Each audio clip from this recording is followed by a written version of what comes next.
Vu comme des pas dans la bonne direction.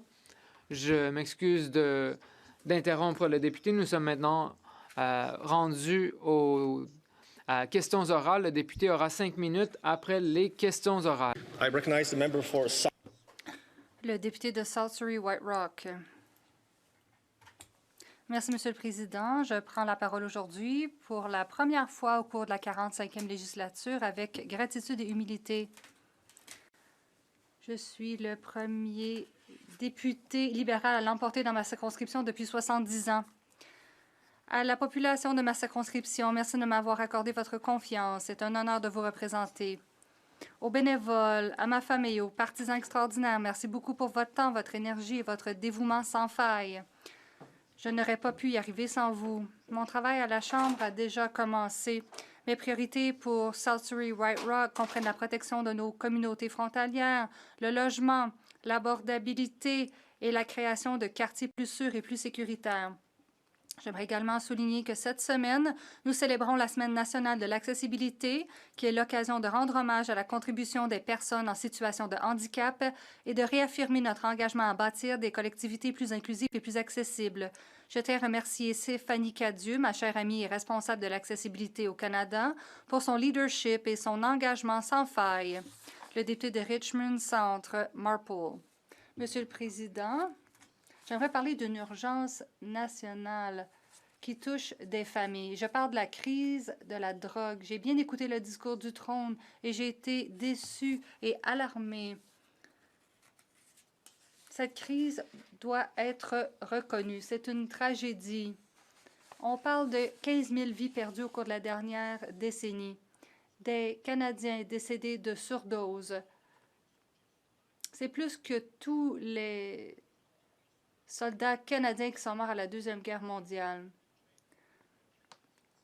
Le Canada fait face à tout un défi. Le premier ministre doit en faire plus. En Colombie-Britannique, les surdoses sont maintenant la principale cause de décès chez les jeunes. En juillet 2024, une fille a perdu la vie en raison d'une surdose. Quand le gouvernement va-t-il mettre fin à ces politiques en matière de drogue? Je me lève aujourd'hui pour remercier les résidents d'Orléans de m'avoir donné l'occasion de les représenter à la Chambre des communes.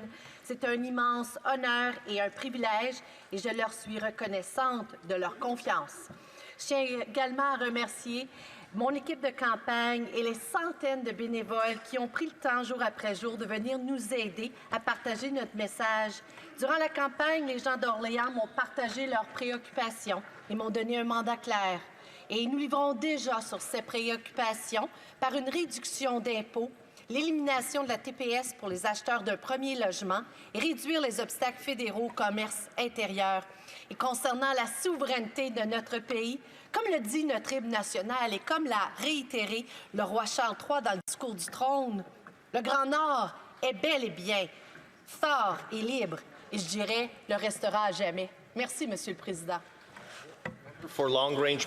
Le député de Long Range Mountains. Monsieur le Président, j'aimerais d'abord saluer les membres des conseils communautaires de Long Range Mountains qui sont parmi nous aujourd'hui. Je leur suis extrêmement reconnaissante pour le travail qu'ils accomplissent dans nos collectivités et c'est un honneur de les accueillir à Ottawa. J'aimerais également prendre un moment pour rendre hommage à la Fondation I Love You. Cette fondation, fondée sur l'espoir, la gentillesse et l'amour, rend hommage à la mémoire d'Isla Short. Elle recueille des fonds pour aider les familles qui font face aux défis liés à la maladie d'un enfant dont la vie est en danger. Une fois par année, et cette année le 23 mai, la communauté de Deer Lake se réunit pour recueillir des fonds et célébrer la journée I Love You, qui rend hommage à la vie d'Isla. Au programme, un carnaval, des cupcakes, des glaces et beaucoup de blagues. À Sarah et à Michael, les parents d'Isla, ainsi qu'à tous les bénévoles et donateurs extraordinaires qui rendent cette journée possible, merci d'avoir transformé le chagrin en espoir et d'avoir montré au pays ce que signifie prendre soin les uns des autres. Le député de Madawaska-Restigouche. Monsieur le Président, l'Ordre du mérite bleu et or est une reconnaissance de haute distinction décernée par l'Université de Moncton à des personnes finissantes dont le rendement académique, l'engagement communautaire et la participation à la vie étudiante sont remarquables. Je tiens à féliciter deux jeunes personnes de ma circonscription, Jennifer Lepage-Robidoux de Balmoral, finissant au baccalauréat en sciences de l'éducation, et Simon Thériault de Drummond, finissant d'un baccalauréat en sciences sociales, pour avoir obtenu cette marque de reconnaissance qui couronne un parcours universitaire voué à l'excellence. Je profite aussi de l'occasion pour féliciter les 322 personnes qui ont obtenu un diplôme ou un certificat lors de la 73e collation des grades de l'Université de Moncton, campus d'Edmundston. Il s'agit d'une étape marquante de leur parcours et j'espère que plusieurs choisiront de demeurer dans notre région. Le Madawaska-Restigouche regorge de talent et c'est un immense privilège de représenter cette belle circonscription ici à Ottawa. Merci, Monsieur le Président. Le député de Columbia-Kootenay, Southern Rockies.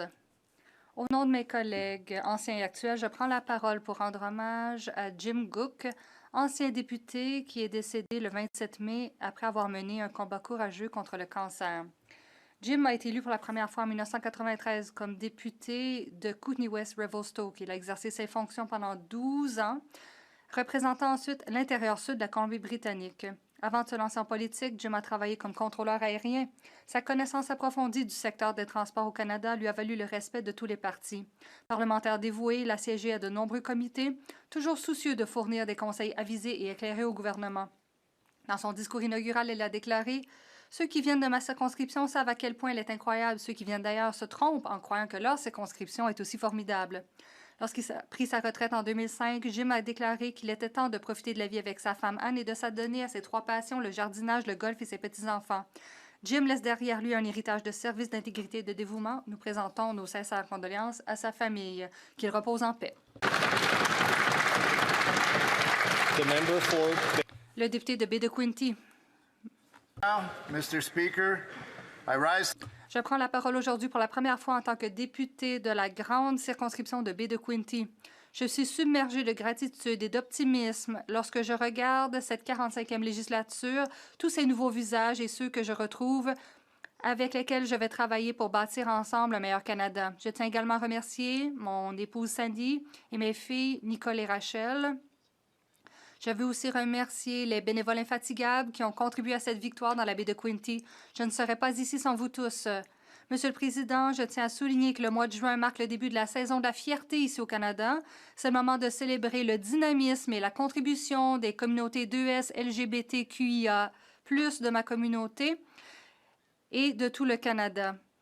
C'est aussi l'occasion de réaffirmer notre engagement envers le travail qui reste à accomplir pour garantir une véritable égalité et de réelles occasions dans notre société.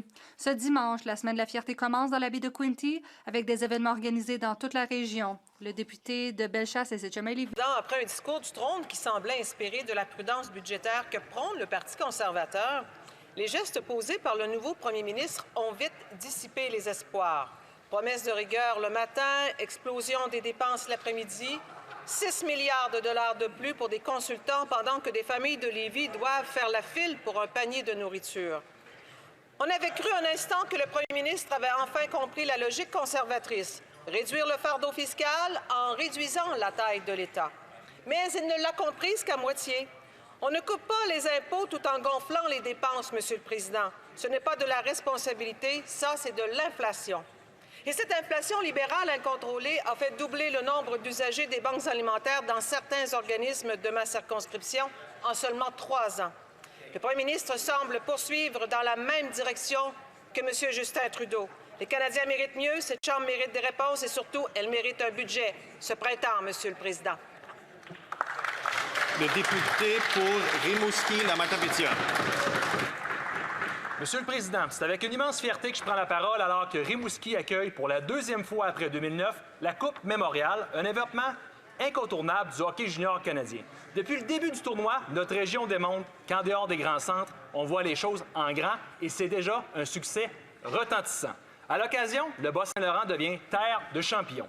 Et au cœur de cette réussite, l'Océanique de Rimouski, l'équipe de toute une région, à qui la Ligue de hockey junior maritime Québec a renouvelé sa confiance pour accueillir cet événement prestigieux. Merci à la famille Tanguay, au comité organisateur dirigé par Sébastien Noël, aux bénévoles et à la population pour leur mobilisation exemplaire. Je veux aussi féliciter les jeunes joueurs pour leur talent et leur esprit sportif. Tous ensemble, vous avez prouvé qu'en région, on peut accueillir les plus grands événements et en faire un succès avec fierté, passion et détermination. Bonne chance aux finalistes et bonne Coupe mémoriale. Le député d'Ottawa-Centre. Monsieur le Président, je tiens à remercier les habitants d'Ottawa-Centre. Être réélu député de cette circonscription est un véritable honneur et une responsabilité que j'assume avec humilité. Pendant toute la campagne, j'ai entendu un appel clair au leadership et à l'écoute des promesses. C'est pourquoi je suis ici. Je vais travailler à élargir l'accès aux soins dentaires, construire davantage de logements abordables et faire avancer le projet de centre de santé à Confederation Heights. La revitalisation de notre centre-ville est également une priorité absolue, qu'il s'agisse de transformer le lac d'Ao et l'arboretum en destination touristique ouverte toute l'année, d'améliorer les pistes cyclables ou de soutenir les entreprises locales. Je suis ravie de contribuer à faire pression pour que les sénateurs s'installent aux Plaines-le-Breton. À une époque où certains cherchent à nous diviser, je défendrai toujours Ottawa-Centre et un Canada plus fort et plus inclusif. Merci, Monsieur le Président. Le député de Cloverdale-Langley City. Voici à quoi ressemble un pays qui avance à l'aveuglette. Pas de budget, pas de plan et des millions de familles laissées dans le noir. Le Parlement a été fermé pendant 6 mois, puis il y a eu des élections anticipées. Maintenant, le nouveau premier ministre refuse de présenter un budget et il refuse de nous donner des réponses. Pendant ce temps, les gens ont de la difficulté à survivre. Imaginez un jeune couple dans la région de Toronto qui fait tout ce qu'il faut, travailler dur, économiser, mais le couple n'arrive toujours pas à s'acheter une maison. Les ventes avant construction ont chuté de plus de 70 %. Le rêve d'accéder à la propriété s'effrite. Et pour les familles qui sont déjà propriétaires, les paiements hypothécaires s'accumulent. L'épicerie et l'essence engloutissent ce qui reste du salaire. Nos jeunes croulent sous les dettes de carte de crédit. Aucune entreprise ne laisserait un nouveau PDG s'en tirer ainsi. Le conseil d'administration exigerait un budget. Les Canadiens méritent la même chose. Le député de Kanata. Monsieur le Président, la semaine dernière, j'ai eu l'immense honneur d'être assermenté en tant que député de Kanata. Être entouré de ma famille, de mes amis et des bénévoles dévoués qui ont contribué à rendre ce parcours possible a été très émouvant, un moment que je n'oublierai jamais. Le service public est un privilège et je suis extrêmement reconnaissante de la confiance que les résidents de Kanata m'ont accordée. Je suis prête à travailler dur chaque jour pour être leur voix au Parlement et pour défendre les questions qui comptent le plus pour notre communauté. Aux résidents de Kanata, de Bells Corners, de Stittsville et de Carp, c'est un honneur de vous représenter. Ce siège nous appartient tous. Merci, Monsieur le Président.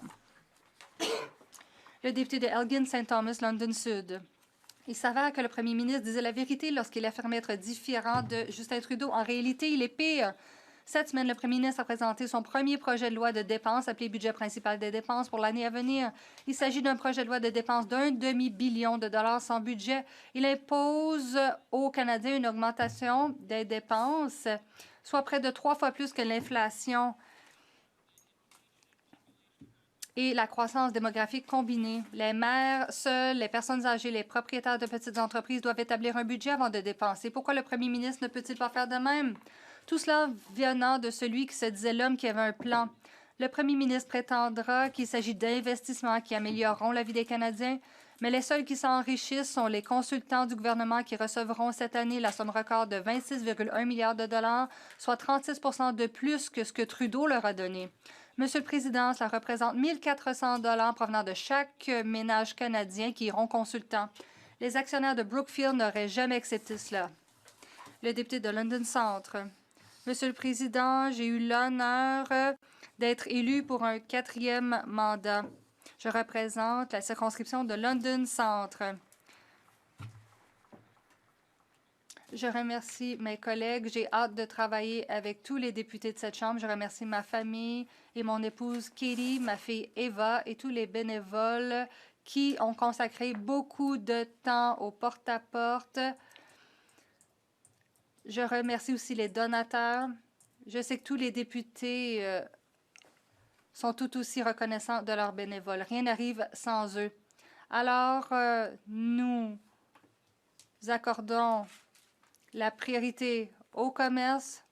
Je viens d'une circonscription qui est touchée de façon disproportionnée par les tarifs de Trump. J'ai parlé aussi de logement et de sans-abrisme. Cela va continuer d'être une priorité. Ce travail est essentiel. Évidemment, Monsieur le Président, il y a l'abordabilité. C'est une question primordiale pour nous tous. Travaillons tous ensemble pour obtenir des résultats. Le député de Leduc-Wetaskiwin. Il y a 30 ans, alors que l'angle de mon diplôme en commerce était encore sèche, pas à peine sèche, j'ai commencé à vendre des abonnements pour le club de hockey des Oilers d'Edmonton. C'était des années difficiles dans une économie en difficulté et notre petit marché risquait de perdre son équipe.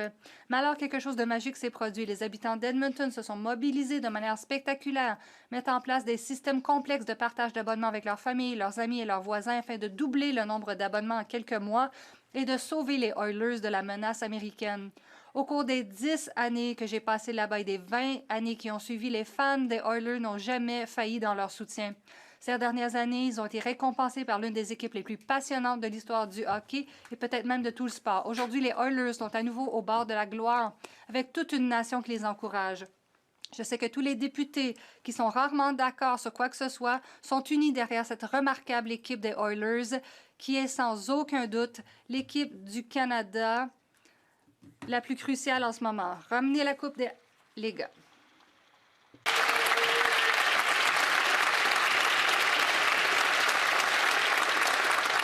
Oral questions, questions orales. Oh, forgive me. Pardonnez-moi, j'avais trop hâte à la période des questions. La députée d'Hamilton Mountain. Merci, Monsieur le Président, et je remercie les gens d'Hamilton Mountain d'avoir élu pour un deuxième mandat. J'aimerais remercier tous les bénévoles extraordinaires qui ont travaillé fort.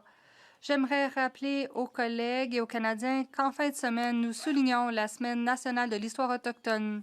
Il y a quelques semaines, j'ai eu l'occasion de participer à une cérémonie de la robe rouge dans ma circonscription. Des larmes ont été versées alors que nous avons allumé des bougies pour souligner le nom de douzaines et de douzaines de femmes et de filles assassinées et disparues. Je portais la broche rouge que j'avais moi-même confectionnée lors d'un événement précédent au centre. Évidemment, le processus de perlage a été douloureux et extrêmement significatif. Prenons tous du temps en juin pour réfléchir à l'histoire autochtone et à la manière dont nous pouvons faire progresser la réconciliation. And now, oral questions, questions orales. The member for Thornhill. La députée de Thornhill. Le premier ministre a passé des semaines à parader un peu partout au pays en promettant aux Canadiens de dépenser moins. Mais l'homme qui devait faire preuve de modération financière a changé son fusil d'épaule puisqu'il y a une augmentation de dépenses de 8 plutôt qu'un plafonnement de 2 Il dit qu'il n'appartient pas à la clique d'Ottawa, mais il a vite appris le modus operandi. Les Canadiens dépensent selon leurs moyens. Alors pourquoi est-ce que le premier ministre ne peut pas en faire autant? Le ministre des Finances. Monsieur le Président, je remercie ma collègue de sa question, mais en fait, nous avons encore de bonnes nouvelles. Statistique Canada a annoncé ce matin que l'économie canadienne s'est accrue de 2,2 au dernier trimestre. Nous avons un plan qui fonctionne. Notre plan consiste à devenir l'économie la plus forte des pays du G7. Nous sommes en train de transformer notre économie. Nous voulons un Canada ambitieux et prospère. La députée de Thornhill. Bon, les libéraux disent aux Canadiens qu'un chèque en blanc d'un demi-billion de dollars et une hausse de 8 des dépenses après avoir promis de plafonner le tout à 2 c'est de bonnes nouvelles. Alors, un demi-billion de dollars en chèque en blanc, ce n'est pas une bonne nouvelle. Au contraire, en fait, le gouvernement veut que 1 400 dollars par famille canadienne soient consacrés à des consultants. Le premier ministre avait dit qu'il allait réduire cette facture, mais en fait, il y a une hausse de 6 milliards de dollars pour les consultants. Nous sommes en crise. Alors, pourquoi avoir besoin d'autant de consultants? Le ministre des Finances. Question intéressante, mais la vraie question ce matin, c'est de combien l'économie canadienne a croît durant le dernier trimestre? La réponse, Monsieur le Président, 2,2 Monsieur le Président. Au-delà des attentes des économistes, Monsieur le Président, on voit exactement quand on a un plan pour faire croître l'économie canadienne, pour faire de l'économie canadienne la plus forte du G7, pour transformer notre économie, pour avoir un pays ambitieux, prospère, Monsieur le Président. C'est ce que les Canadiens nous ont demandé. C'est exactement ce qu'on est en train de livrer. The member for Thornhill. La députée de Thornhill. Monsieur le Président, le gouvernement, s'il avait un plan, aurait déposé un budget hier et aurait expliqué aux Canadiens exactement comment les dépenses sont gérées. Et l'architecte de la crise du logement à Vancouver est maintenant responsable du logement ici. Lorsqu'il était maire de Vancouver, le prix du loyer a grimpé en flèche de 179 %. Alors voilà ma question. De combien est-ce que les hypothèques des Canadiens vont augmenter? Le ministre des Finances. Monsieur le Président, j'adore la période des questions du vendredi parce que nous avons tellement de bonnes nouvelles pour les Canadiens. Nous avons un plan et notre plan fonctionne. Monsieur le Président, nous avons connu une croissance de 2,2 % au cours du dernier trimestre. Alors, voilà en quoi consiste le Canada. Nous investissons dans notre économie, nous investissons dans le Canada. Non seulement nous avons connu une croissance, mais nous avons également maintenu notre cote AAA. Et il n'y a que 2 pays parmi le G7 qui peuvent s'en prévaloir. Nous avons un Canada qui est confiant, ambitieux, et c'est le Canada dont nous allons nous doter. Saint-Laurent, Akia-Wenrac. Merci beaucoup, Monsieur le Président. Monsieur le Président, il y a quelques semaines à peine, tous ces gens-là ont été élus en disant aux Canadiens qu'ils allaient contrôler les dépenses. Même mardi, le roi a dit, je cite, « une nouvelle discipline budgétaire avec des augmentations au maximum de 2 % des dépenses ». Ça, c'était mardi matin. Et mardi après-midi, ils ont déposé leur première loi. Et on apprend quoi? Augmentation de 8 % des dépenses. Donc, qui aurait cru que le fabuleux banquier internationalement reconnu allait faire pire que le professeur de théâtre? Ma question toute simple au ministre des Finances est la suivante. Justin Trudeau sort de ce corps. Le ministre des Finances. Monsieur le Président, j'ai beaucoup de respect pour mon collègue. C'est un député très expérimenté, mais je ne comprends pas pourquoi il veut dévier l'attention des Canadiens et Canadiennes sur la bonne nouvelle d'aujourd'hui. Pour une fois, les conservateurs devraient être contents le vendredi matin, Monsieur le Président. On a une croissance de 2,2 % au Canada, Monsieur le Président, plus importante que les économistes attendaient, Monsieur le Président. Nous avons un plan pour faire croître l'économie canadienne. Nous avons un plan pour bâtir l'économie de demain. Nous avons un plan, Monsieur le Président, pour un Canada fort. C'est exactement ce qu'on est en train de faire. Le député pour Louis-Saint-Laurent, Akiwa-Wenrac. Savez-vous, Monsieur le Président, ce qui augmente pour vrai de 36 %, ce sont les dépenses du gouvernement libéral pour les consultants. Non seulement ça n'avait aucun bon sens de dépenser 20 milliards de dollars pour les consultants l'année dernière, voilà que c'est maintenant rendu 26 milliards de dollars. Ça, c'est un contrôle tout à fait inexistant des dépenses. Les Canadiens veulent un gouvernement qui va contrôler les dépenses. Pourquoi le ministre des Finances refuse de déposer un budget? D'ailleurs, son chef l'avait rabroué la semaine dernière. Est-ce que le ministre des Finances peut s'engager à déposer un budget à ce printemps pour être sûr et certain d'avoir... Le ministre des Finances. Oh, pardon, c'est...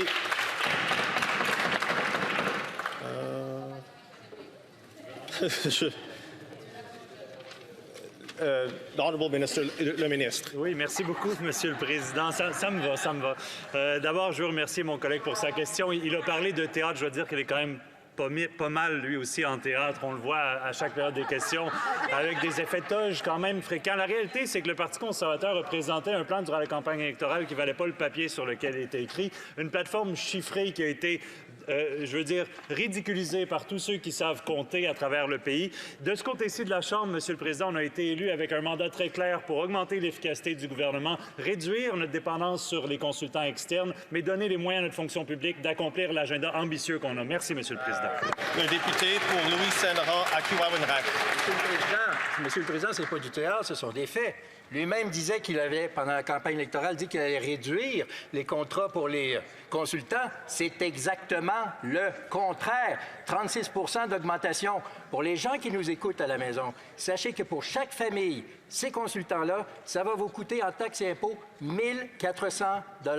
C'est ça, la signature de ce gouvernement. Est-ce que le ministre pourrait corriger la situation et dire à son ministre des Finances que ça n'a pas de bon sens d'avoir encore une fois augmenté les dépenses pour les consultants? Bravo!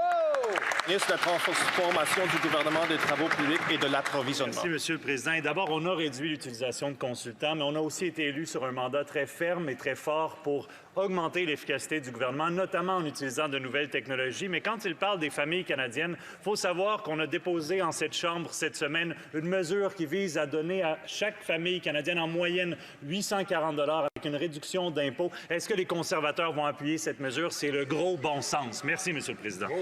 Le député pour Gaspésie, les îles de la Madeleine, liste gauche. Monsieur le Président, les élus ne devraient jamais dépenser l'argent des Québécois à l'aveugle. C'est pourtant exactement ce que les libéraux proposent aujourd'hui en demandant à la Chambre d'adopter des mesures valant plus de 200 milliards de dollars sans présenter de budget.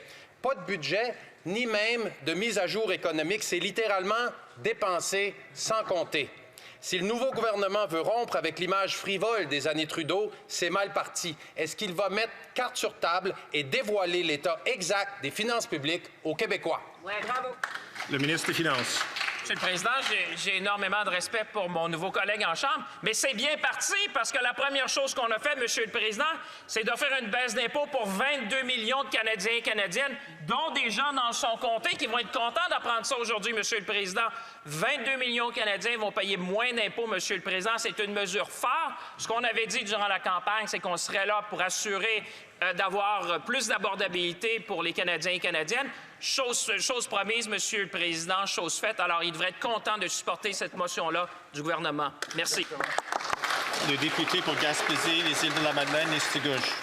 Monsieur le Président, les libéraux continuent d'improviser avec l'argent des Québécois. Ils tentent de faire croire qu'ils peuvent à la fois augmenter les dépenses, réduire les revenus sans hausser la dette ni couper dans les services. Les Québécois voient bien que ça ne tient pas la route et pourtant, les libéraux leur demandent de les croire sur parole en ne présentant pas de plan budgétaire. Monsieur le Président, les libéraux ont maintes fois prouvé qu'ils ne méritent pas la confiance aveugle des Québécois en matière de finances publiques. À quand un budget? Bravo. Ministre de l'Industrie. Merci, Monsieur le Président. Une chose est claire, c'est que les Québécois nous ont fait confiance. Avec 44 incroyables députés pour le Parti libéral du gouvernement, bien entendu. Oui! 2 fois plus que le Bloc québécois avec 22 députés. Les Québécois savent présentement que nous sommes dans une situation difficile. Il y a une guerre tarifaire qui affecte directement nos travailleurs, notre économie. Nous sommes là en tant que députés ministres québécois pour défendre les intérêts du Québec et nous allons continuer à le faire. Merci, Monsieur le Président. La députée pour Beauharnois, Salaberry, Soulanges, Huntington. Rappel à l'ordre pour les libéraux. Les Québécois ont élu un gouvernement minoritaire. Ils s'attendent donc à la collaboration entre les partis. Ils s'attendent à de la transparence. Surtout, ils s'attendent à de la rigueur. Présenter plus de 200 milliards de dollars de nouvelles dépenses, sans budget, expliquant comment elles seront financées, ça contrevient à tout point au mandat accordé aux libéraux. Collaboration, transparence et rigueur. Est-ce que les libéraux vont s'élever à la hauteur des attentes des Québécois et présenter un plan budgétaire? Bravo. La ministre de l'Industrie. Le gouvernement et le Parti libéral est toujours à la hauteur des Québécois. C'est pourquoi, encore cette année, ils nous ont fait confiance. Ce test vient de, justement, être fait au cours des élections et c'est pourquoi nous sommes à 44 députés, un record pour notre parti. Nous en sommes très fiers. Je tiens à remercier à tous mes collègues qui ont travaillé. Félicitations. Et bien entendu, nous allons collaborer, parfois avec le Bloc québécois. Mais la réalité, c'est que nous allons défendre la souveraineté canadienne, alors que le Bloc québécois recherche plutôt la souveraineté du Québec. Nous allons être là pour créer des emplois, défendre notre économie, et c'est exactement notre priorité. Voilà. The member for Hastings. La députée de Hastings-Lennox-Addington, Tiandi Naga.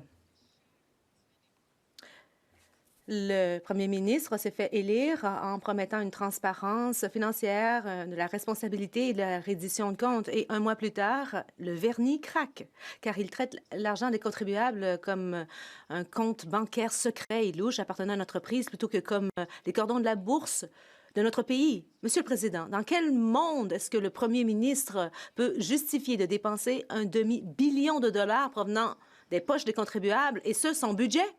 Le président du Conseil du Trésor. Monsieur le Président, le nouveau gouvernement s'assure de dépenser de façon attentive et soignée et en fonction des priorités. Nous sommes efficaces, efficients et nous nous concentrons sur les défis et les possibilités qui se rattachent au Canada. La députée de Hastings, Lennox and Addington, Diane Denaga. Cette rhétorique ne tient pas la route. On a promis de plafonner les dépenses à 2 et puis maintenant, il y a une hausse de 8 Il n'y a aucun garde-fou financier. Il s'agit d'un véritable chaos du point de vue budgétaire et ce sont les Canadiens qui paient la facture. Ça veut dire qu'il y a 1 400 $ par ménage qui sont dépensés pour les amis consultants du premier ministre. C'est insultant pour les Canadiens. Le gouvernement libéral demande qu'on lui accorde un demi-billion de dollars, et ce, sans budget. Le ministre du Conseil du Trésor, parlons de ce qui est contenu dans le budget supplémentaire des dépenses. Il y a des dépenses pour les Forces armées canadiennes, des services de santé aux Autochtones, des soins dentaires, des services à la frontière, l'immigration, les prestations pour les Autochtones et pour le logement. Le nouveau gouvernement investit dans les Canadiens pour rendre le Canada plus fort. Le député de Haliburton-Kawartha Lakes. Monsieur le Président, sous les libéraux, c'est toujours la même chose, les mêmes ministres, les mêmes dépenses et les mêmes conséquences désastreuses pour les Canadiens. Mais en fait, ce qu'on ne sait pas, c'est le plan du gouvernement parce qu'il refuse de déposer un budget. C'est assez nouveau au Canada, même en temps de guerre, en temps de crise économique et même durant les élections, des budgets sont déposés. Mais nous savons que le gouvernement a augmenté les dépenses consacrées aux consultants à hauteur de 36 %. Cela signifie que chaque ménage canadien doit payer 1 400 $ pour qu'il n'y ait pas de résultat de toute façon. Alors, comment est-ce que le gouvernement libéral peut demander de dépenser un demi-billion de dollars et ce, sans budget? Le ministre des Finances. Monsieur le Président, ce sont les mêmes conservateurs, mais avec de nouveaux slogans. De notre côté de la Chambre, et là je m'adresse aux Canadiens qui nous écoutent à la maison, ils savent qu'ils peuvent nous faire confiance parce que nous avons promis d'être là pour les Canadiens et nous avons livré la marchandise. La première chose que nous avons faite, c'est d'abaisser les impôts des Canadiens pour 22 millions de Canadiens. Ils nous écoutent aujourd'hui et ils en remercient notre gouvernement car nous rendons leur vie plus abordable. Il y a aussi de bonnes nouvelles. Nous éliminons la TPS pour les premiers acheteurs de maisons jusqu'à hauteur de 1 million. À l'ordre, le député d'Haliburton-Kawartha Lakes. Monsieur le Président, nous demandons un budget. Et ce, au nom des Canadiens, je ne crois pas que ce soit un slogan. Il y a toujours eu des budgets, cela n'a rien de nouveau. Et en fait, le gouvernement a dépensé 350 000 $ en frais de consultants, rien que pour renommer une société d'État. Et on veut aussi un train léger entre Toronto et Québec. Mais dans ma circonscription, nous attendons depuis des décennies pour que ce projet soit enfin réalisé. Quand est-ce qu'il y aura une mise en chantier effective? Au lieu de cela, l'argent va aux petits amis libéraux bien connectés. La ministre des Transports. Monsieur le Président, je suis ravie que les conservateurs parlent encore du fait qu'ils sont d'accord pour un grand projet qui va permettre l'édification de la nation. C'est exactement ce dont nous avons besoin en ce moment. Il est temps de lancer des mises en chantier. Oui, un train longue vitesse, c'est une bonne idée. Et c'est ce que le premier ministre va aborder comme sujet de discussion à Saskatoon. Et cela fera partie de projets de loi que nous allons proposer durant la prochaine session et nous espérons que les conservateurs vont nous appuyer. Le député de Similkameen South Okanagan West Kootenay. Monsieur le Président, le nouveau premier ministre libéral maintient les dépenses irréfléchies de Justin Trudeau. Et en fait, l'objectif, c'est d'accroître la démocratie et de verser de l'argent à des consultants qui ont de bonnes relations. En fait, on avait promis aussi de réduire les dépenses de 8 de 2 et au lieu de ça, on a augmenté les dépenses de 8 Comment se fait-il que le gouvernement veut demander à dépenser un demi-billion de dollars sans qu'il n'y ait de budget? Le président du Conseil du Trésor, je tiens à rappeler que les fonds prévus dans le budget principal du détoire comprennent des transferts aux provinces et territoires. Ce sont donc des milliards de dollars pour la province et les commettants de cette députée. Je l'invite donc à se joindre à nous et à appuyer ces investissements pour que nous puissions offrir des services aux Canadiens et que nous puissions rendre le Canada plus fort. Le député de Red Deer. Monsieur le Président, dans le discours du trône de cette semaine, on confirme que les Canadiens doivent s'attendre à la même imprudence de la part du gouvernement libéral. Le gouvernement avait promis de plafonner les dépenses opérationnelles à 2 %, mais cette promesse a été rompue. Il dépense encore plus que sous Justin Trudeau. Les mêmes dépenses, les mêmes erreurs, et le Canada ne peut se permettre un gouvernement qui va mettre à mal son avenir. Alors pourquoi ne pas déposer un budget? Le ministre de la Transformation du gouvernement, des Travaux publics et de l'Approvisionnement. Merci, Monsieur le Président. Je suis ravie d'avoir été élu avec un gouvernement qui a un mandat fort. Nous voulons dépenser moins pour qu'on puisse investir davantage. Et c'est exactement ce que nous faisons grâce à une baisse d'impôts pour 22 millions de Canadiens qui vont pouvoir économiser. Pour chaque famille en moyenne, c'est 840 $. Et j'espère que les conservateurs vont appuyer cette mesure de gros bon sens. Le député de Regina, Wascana. Monsieur le Président, au cours des 10 dernières années, le ratio dette et déficit du gouvernement a été hors de contrôle. Le premier ministre avait promis qu'il y aurait un plafonnement des dépenses opérationnelles à 2 % de hausse, mais c'est maintenant 8 %. Et on peut voir maintenant qu'il s'apprête à dépenser 36 % de plus sur les consultants, alors qu'il n'y a aucune reddition de compte. Comment se fait-il qu'il dépense un demi-billion de dollars, et ce, sans budget? Le ministre des Finances. Monsieur le Président, je suis ravie d'entendre la question de mon collègue, mais en fait, ce qu'il ne dit pas aux Canadiens qui nous écoutent aujourd'hui, c'est que le Canada a l'un des meilleurs bilans financiers parmi les pays du G7. Non seulement nous avons une cote de crédit AAA, mais nous avons aussi le ratio dette-PIB le plus faible. Nous sommes dans une position enviable. J'ai présidé la réunion des ministres des Finances des pays du G7 et le reste du monde nous envie. Alors, Monsieur le Président, nous allons nous doter de l'économie la plus forte parmi les pays du G7 et nous allons faire en sorte que le Canada soit résilient et ambitieux, et ce, dans l'intérêt de tous les Canadiens. Nita Sinan. Monsieur le Président, il y a 10 ans, les libéraux prenaient le pouvoir avec la promesse de réformer le régime d'assurance-emploi. Année après année, ils ont assuré aux travailleurs qu'ils étaient presque prêts à agir, que c'était pour dans quelques mois, tout au plus. 10 ans plus tard, la réforme de l'assurance-emploi est complètement évacuée du discours du trône. Nous sommes pourtant en plein conflit commercial avec les États-Unis et les industries phares comme celle de l'aluminium sont frappées de tarifs. Est-ce que le gouvernement réalise que c'est le pire moment pour abandonner nos travailleurs? Bravo. The Minister for... The Honourable Minister. La ministre. Merci, Monsieur le Président. En fait, nous avons déjà pris des mesures pour renforcer l'assurance-emploi et pour éliminer les obstacles aux travailleurs qui doivent avoir accès à l'assurance-emploi. Nous savons que nous devons agir rapidement parce qu'il y a la menace des tarifs qui pèsent sur nos travailleurs du pays. Mes collègues et moi, nous allons continuer d'être là pour les travailleurs et nous allons continuer d'avoir un système d'assurance-emploi qui fonctionne pour tous. Monsieur le Président, pas un mot sur une réforme de l'assurance-emploi dans le discours du trône. Reculer sur la réforme de l'assurance-emploi en pleine crise tarifaire serait rien de moins qu'une trahison envers les travailleurs. Les libéraux promettent cette réforme depuis 10 ans. On a fait toutes les études et toutes les consultations imaginables. Les libéraux ont assez parlé, c'est le temps d'agir. Est-ce que le gouvernement va révéler quand exactement il déposera une réforme de l'assurance-emploi ou est-ce qu'il avoue aux travailleurs qu'il les abandonne? The Honourable Government House Leader.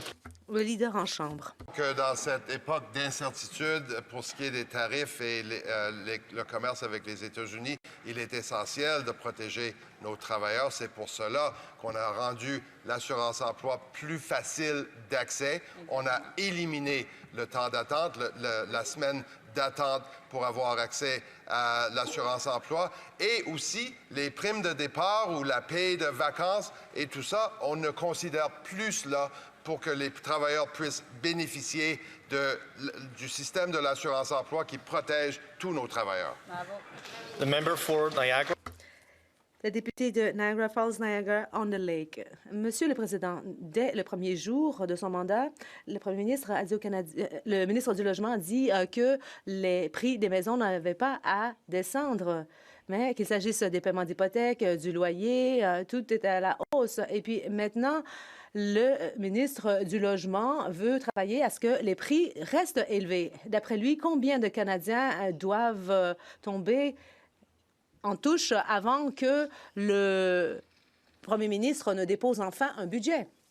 Le ministre du Logement. Monsieur le Président, notre gouvernement agit pour mettre davantage d'argent dans les poches des Canadiens. Nous avons allégé le fardeau fiscal des Canadiens et nous nous attendons à ce que nos collègues nous appuient pour que les Canadiens aient plus d'options en matière de logement parce qu'ils ont plus d'argent dans leur poche. Je sais que c'est difficile à comprendre pour les collègues d'en face parce que nous allons réduire la TPS pour l'achat d'une première maison et cela va permettre d'améliorer le coût de la vie. Le député de Niagara Falls.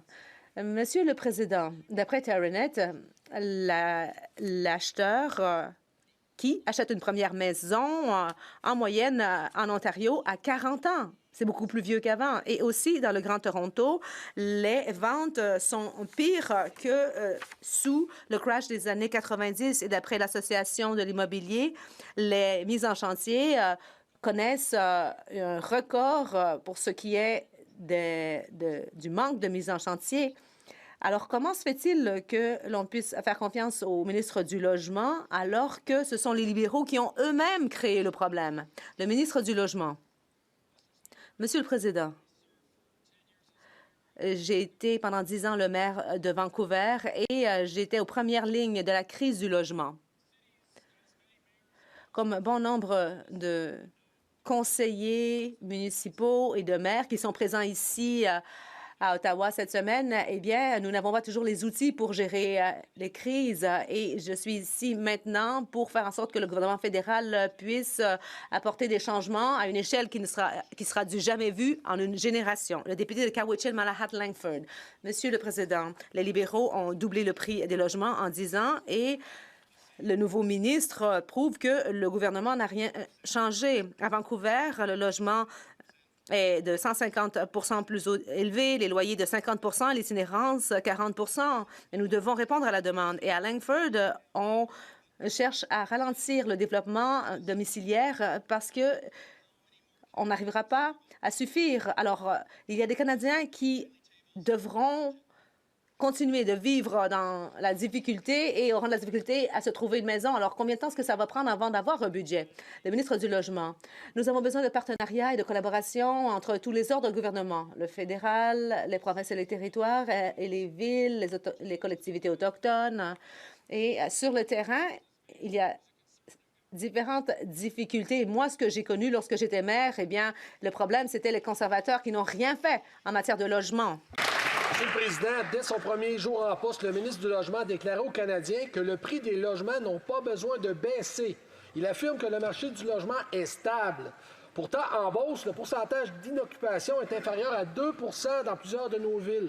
Le coût d'un loyer d'un 4,5 neuf ont explosé de plus de 50 % depuis seulement 2021. Les mesures annoncées par ce gouvernement ne suffisent pas, Monsieur le Président. Les jeunes Canadiens méritent d'acheter leur propre maison. Quand ce gouvernement va-t-il réduire la bureaucratie et apporter des solutions concrètes à la crise du logement? Excellent. La ministre de l'Industrie. Monsieur le Président, l'enjeu est réel et c'est pourquoi nous avons un plan et un excellent ministre qui est capable de gérer la question.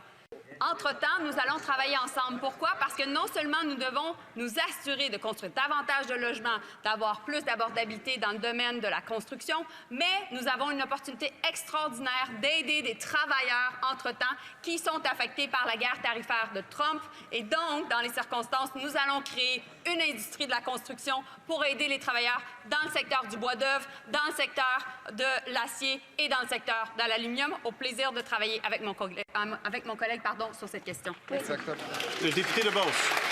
Monsieur le Président, leur programme ne suffit tout simplement pas. De nombreux jeunes Canadiens ont perdu leur rêve de devenir propriétaires de leur propre maison. Après 10 ans au pouvoir, les libéraux ont fait doubler le prix des loyers, doubler le prix des maisons, doubler les mises de fonds et doubler les paiements hypothécaires. Les gens suffoquent, Monsieur le Président. Selon l'Association canadienne de l'immeuble, le prix moyen des maisons a augmenté de 9,2 % lors de la dernière année au Québec.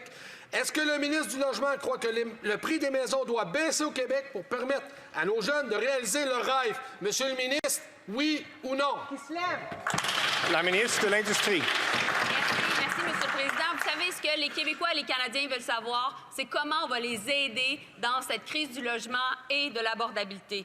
Et le ministre a été clair, notre gouvernement est clair, nous coupons les taxes. Nous faisons en sorte de couper les taxes pour, justement, la classe moyenne. Nous voulons aussi couper les taxes sur la TPS pour ceux qui achètent, les premiers acheteurs de logements. Et également, nous avons coupé la taxe sur le carbone. Et donc, on voit qu'on fait le travail sur l'abordabilité. Entre-temps, on va créer des emplois également dans le secteur de la construction, de l'acier, de l'aluminium et bien entendu. The member for Saint-Bon. L'honorable député de Saint-Boniface-Saint-Vital. Président, j'aimerais commencer en reconnaissant et remerciant sincèrement les citoyennes et citoyens de ma magnifique circonscription de Saint-Boniface-Saint-Vital de m'avoir accordé leur confiance afin de les représenter ici à la Chambre des communes. I'd like to ask a question. J'aimerais poser une question à ma collègue, la ministre des Affaires du Nord et de l'Arctique. L'Arctique les prairies sont touchées pour une 3e saison consécutive par une sécheresse et des températures plus élevées, ce qui alimente la gravité des incendies de forêt et pose des risques pour nos communautés. Nous ne sommes pas encore en juin. Des milliers de Canadiens dans les prairies ont été forcés de quitter leur maison. L'honorable ministre des Affaires du Nord. Monsieur le Président, je suis de tout cœur avec tous ceux au Canada qui sont touchés par ces feux de forêt, surtout les gens de chez moi. La peur, l'incertitude sont constantes, mais ces gens ne sont pas seuls. Je demeure en contact avec mes homologues, avec Debbie Dumas et d'autres conseillers pour faire en sorte que tout le monde ait accès au soutien nécessaire. Les Forces armées canadiennes sont mobilisées et sur le terrain, les gens sont en train d'être évacués et nous sommes unis pendant cette période de crise. The member for North Island. L'honorable député de North Island Powell River.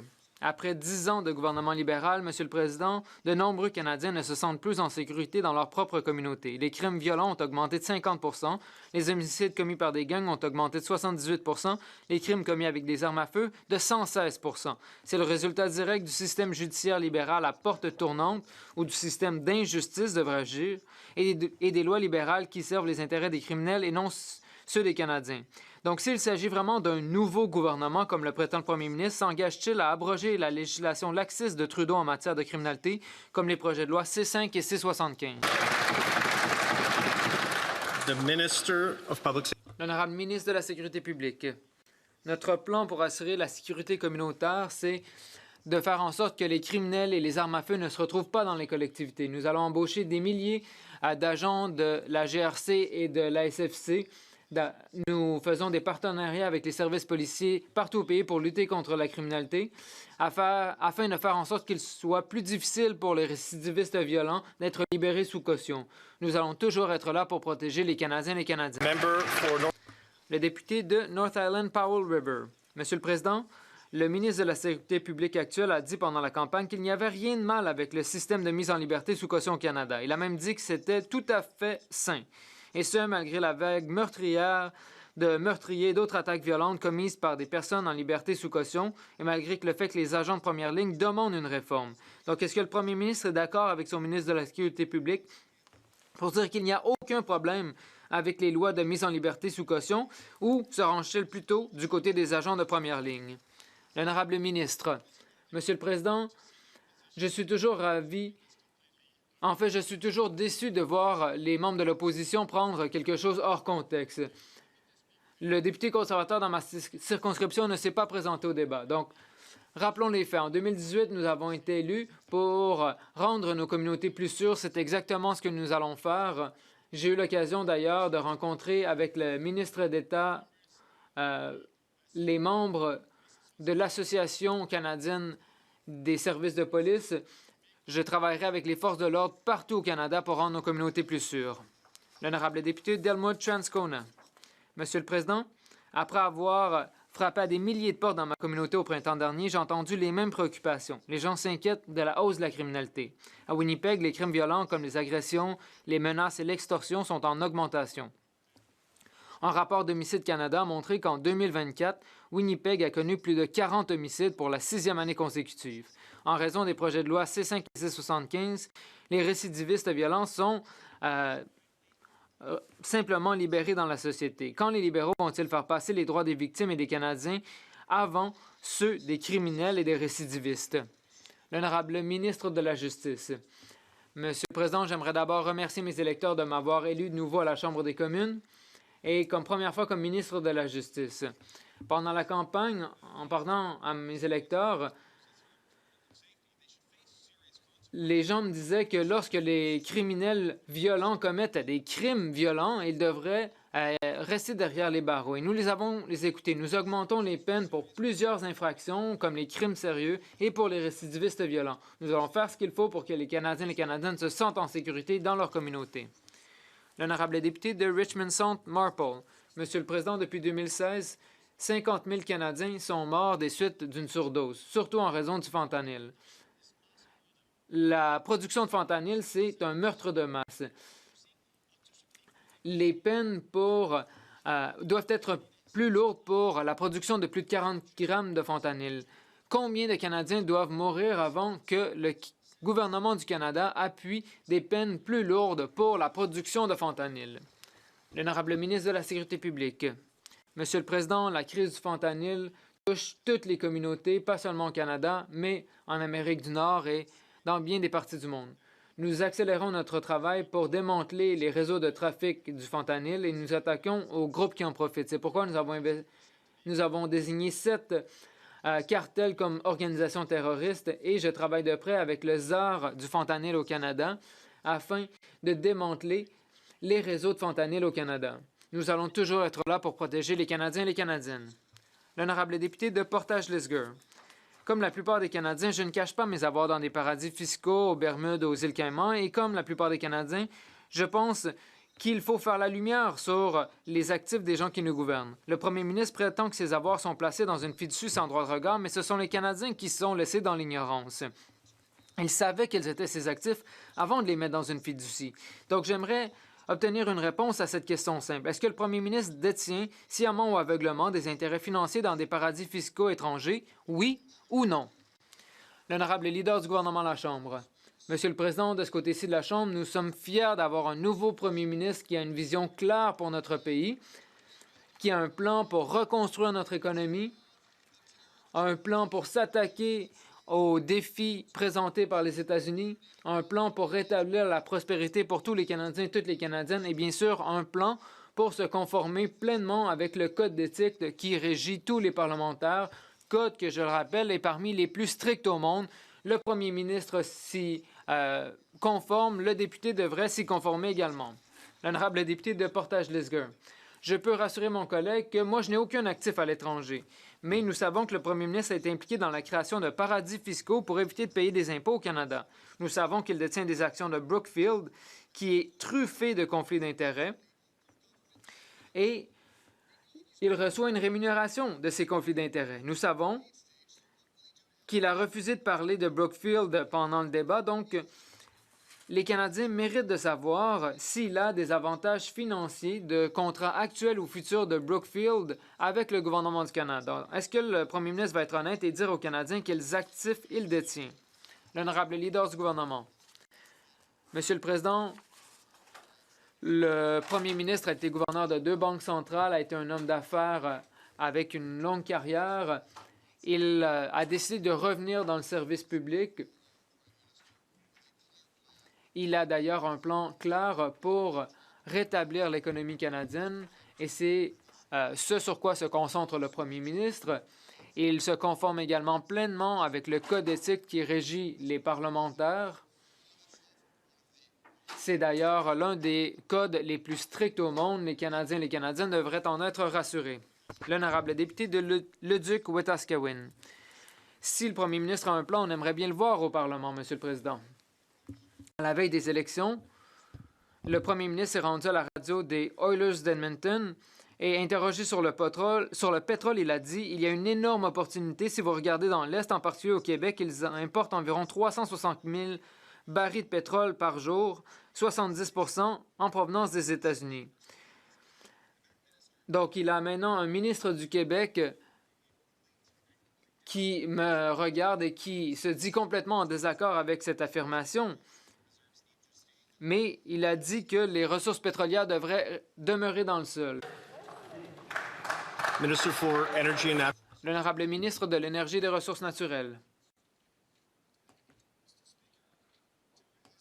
Monsieur le Président, pour gagner cette guerre commerciale, nous devons créer l'économie la plus forte et la plus résiliente du G7. Le nouveau gouvernement canadien va réduire la bureaucratie, accélérer les approbations pour les projets. Nous ne construisons pas seulement rapidement, nous construisons avec un objectif clair, d'avoir une main forte pendant les négociations avec les Américains. Nous allons construire des projets pour rendre le Canada une superpuissance énergétique. L'honorable député de Leduc-Wetaskiwin. Monsieur le Président, le premier ministre a poursuivi en disant « Nous avons cette ressource. Au minimum, nous devrions l'utiliser tout le temps, nous-mêmes, parce que nous allons utiliser ce que j'appelle le pétrole et le gaz conventionnel pour le reste de ma vie et au-delà. » Il l'a dit à Edmonton alors qu'il essayait d'être élu.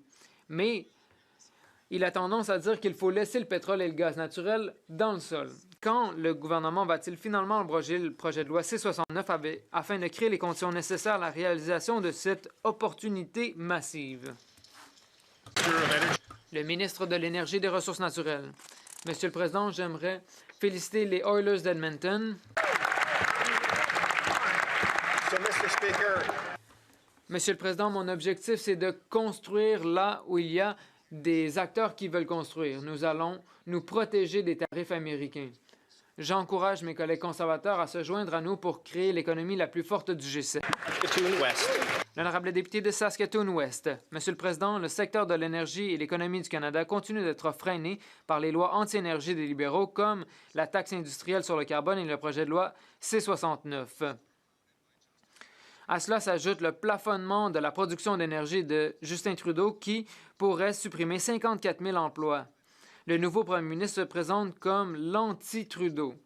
Eh bien, il est temps qu'il le prouve. Le premier ministre va-t-il abroger la taxe industrielle sur le carbone, abroger le projet de loi C-69 et abroger le plafonnement de la production de pétrole et de gaz, ou n'est-il qu'un autre clone de Trudeau prêt à laisser mourir notre secteur de l'énergie? Le ministre de l'Énergie et des Ressources naturelles. Aujourd'hui, les Canadiens sont confrontés à des menaces à leur qualité de vie, des changements climatiques et des tarifs américains. Nous confrontons ces défis en approuvant des projets d'énergie propre qui rendront le Canada l'économie la plus propre du G7. Nous attirons ainsi de nouveaux investissements et ferons croître l'économie. Avec de nouvelles technologies comme la capture du carbone, nous allons devenir une superpuissance énergétique propre et sobre en carbone. J'encourage mes collègues à se joindre à nous. Monsieur le Président, Sudbury, tout comme le Canada lui-même, possède tout ce qu'il faut pour être une puissance économique. Une main-d'œuvre qualifiée, des ressources naturelles abondantes et des établissements de recherche de calibre mondial. Tout au long de la campagne, j'ai entendu des chercheurs, des innovateurs et des chefs d'entreprise qui voulaient savoir comment le gouvernement fédéral pouvait les aider à traverser cette période d'incertitude. La ministre de l'Industrie peut-elle informer la Chambre de la façon dont nous lutterons pour protéger et bâtir une économie canadienne prospère? La ministre de l'Industrie. Merci, Monsieur le Président. Je tiens à remercier ma collègue pour sa question, également pour son travail acharné et son élection à Sudbury. Donc, félicitations. Elle a raison, la guerre tarifaire lancée par les Américains a des impacts directement sur nos travailleurs et crée beaucoup d'incertitudes partout à travers le pays. Alors, C'est pourquoi nous allons vraiment investir pour créer des emplois partout à travers le pays et également dans sa circonscription de Sudbury et dans le nord de l'Ontario. Nous allons attirer des investissements de partout à travers le monde. Nous allons diminuer notre dépendance aux Américains et le Canada n'est pas à vendre et nous sommes prêts à faire des affaires. Bravo! The member for Riding Mountain. L'honorable député de Riding Mountain. Monsieur le Président, quelques heures avant la longue fin de semaine de mai, Parc Canada a pris mes électeurs par surprise en interdisant les embarcations motorisées sur le lac Clear, après avoir confirmé l'accès une semaine plus tôt, sans consultation, sans avertissement. Les habitants de la région tiennent beaucoup à ce lac et c'est pourquoi la politique « Un bateau, un lac » de l'agence jouissait d'un grand soutien. Mais lorsqu'on lui a demandé ce qui avait soudainement changé, Parc Canada a refusé de justifier sa décision accablante. La ministre va-t-elle rétablir la politique « Un bateau, un lac » que Parc Canada appuyait il y a quelques semaines à peine? Le ministre de l'Identité canadienne. Merci, Monsieur le Président. Malheureusement, dans ce lac, dans cette région, il y a une invasion de la moule zébrée. Il faut la contrôler, sans quoi elle pourrait se propager partout dans la région et dans d'autres bassins hydrographiques de la région. C'est pourquoi, avec Parc Canada, et avec des partenaires locaux, avec des partenaires autochtones qui appuient ce que fait Parc Canada, nous essayons de nous attaquer à ce problème le plus rapidement possible. L'honorable député de Mount Riding. Cette réponse est inacceptable. La mauvaise gestion du Parc national de Mount Riding n'est pas nouvelle et le refus d'agir du ministre ne l'est pas non plus. Il a été averti à maintes reprises des échecs continus de Parc Canada. Aucune communication, aucun engagement et aucune reddition de compte.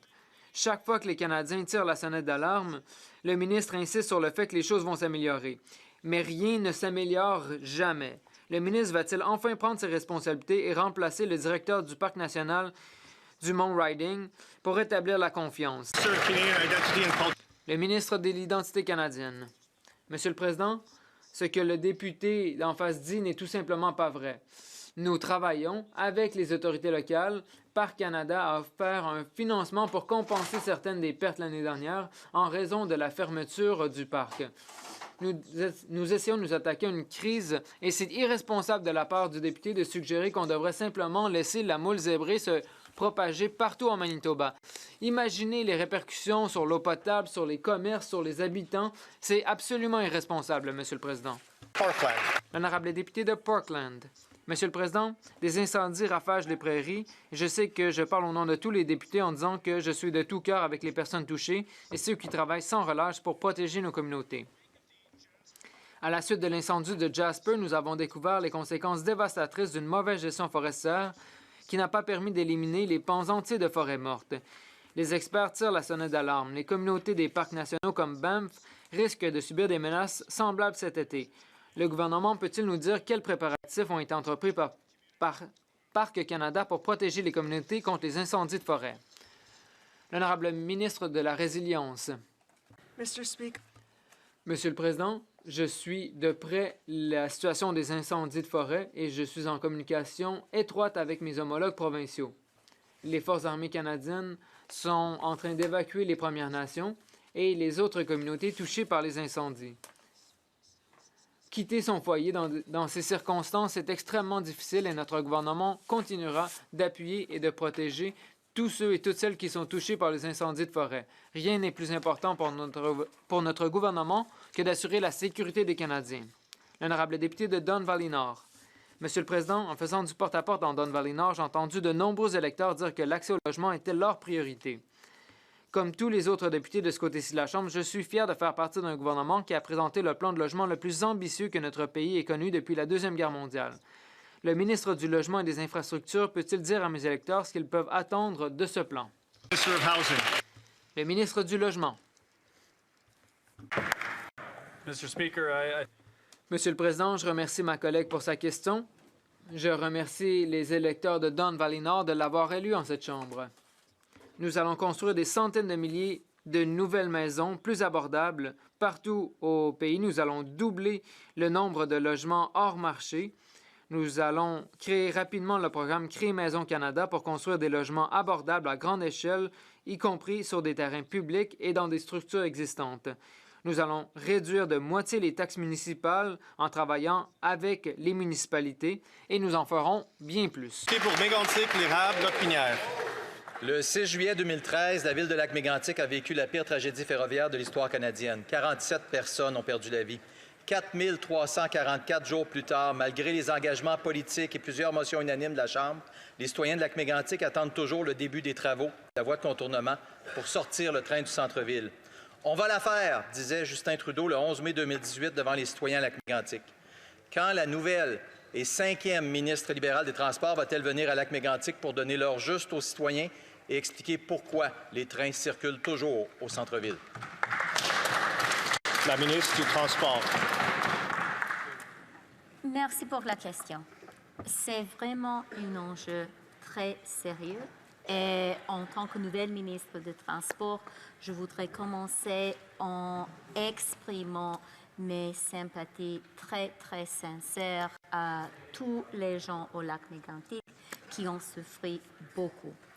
Cet enjeu est vraiment une priorité pour notre gouvernement. Cet enjeu doit être une priorité pour notre gouvernement et je pense que ça doit être une priorité pour tous les députés.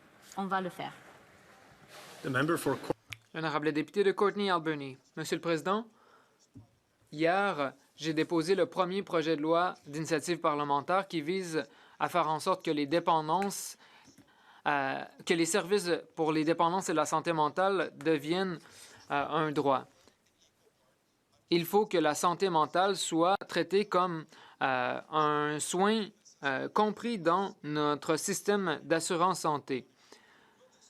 Le nouveau gouvernement reconnaîtra-t-il que les investissements en santé mentale sont bons pour tous les Canadiens et toutes les Canadiennes et appuieront-ils mon projet de loi? L'honorable ministre. Merci, Monsieur le Président. Permettez-moi d'abord de remercier les citoyennes Papineau qui m'ont donné le privilège de siéger dans cette Chambre aujourd'hui pour la première fois. Je voudrais aussi remercier le membre de l'opposition pour sa question et lui assurer que la santé mentale est une priorité pour moi dans mon dossier. Je veux que les Canadiens et les Canadiennes qui ont besoin de services en santé mentale sachent que leur gouvernement fédéral travaillera en étroite collaboration avec les provinces et les territoires pour qu'ils aient accès à leurs services. Merci.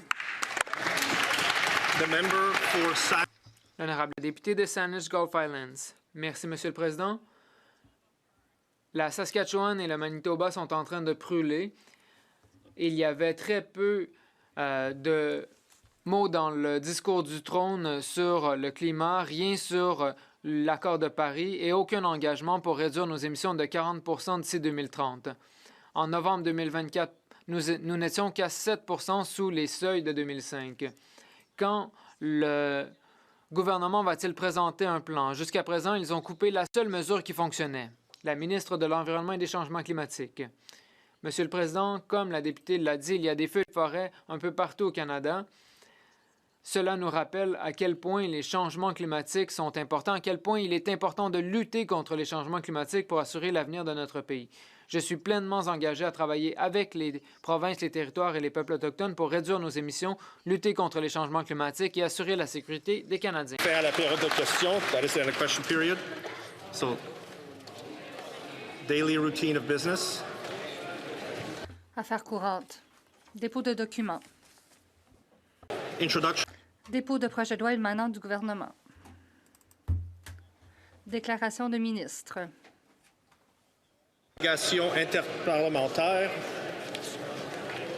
Présentation de rapport de comité. Dépôt de projet de loi émanant des députés.